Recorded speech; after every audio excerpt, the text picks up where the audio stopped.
This week in jokes. Big news this week, the annual comic book convention was held in San Diego, California.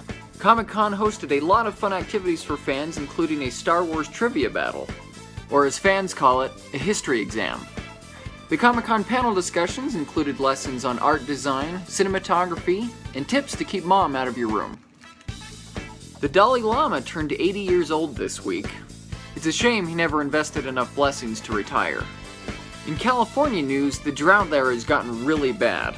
In fact, the drought is so bad that people say they'd be willing to accept a drink from Bill Cosby.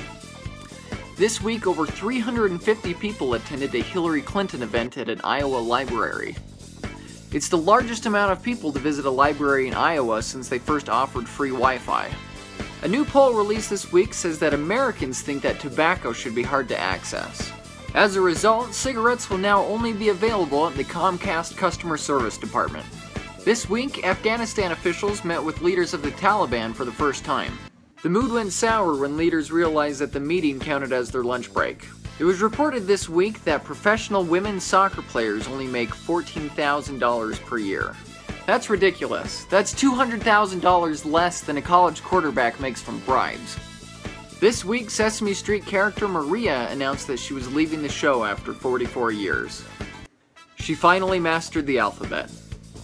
This week, Facebook creator Mark Zuckerberg said that Facebook is working to make it so people can connect to Facebook simply by thinking. As if Facebook didn't know too much about me already.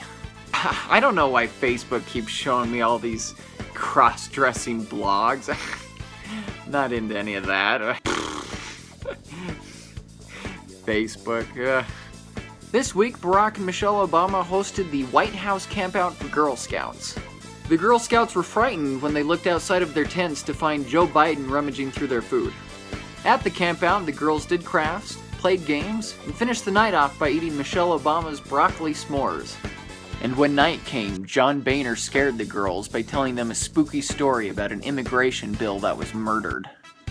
In pop culture news this week, singer Ariana Grande received criticism after she was caught on film licking several donuts at a bakery. I think Chris Christie has finally found his celebrity spokesperson. And finally, some bad news for presidential candidate Ted Cruz this week. Legitimacy concerns prevented Cruz's book from appearing on the New York Times bestsellers list. Experts don't believe that there are 12,000 Cruz supporters who can read.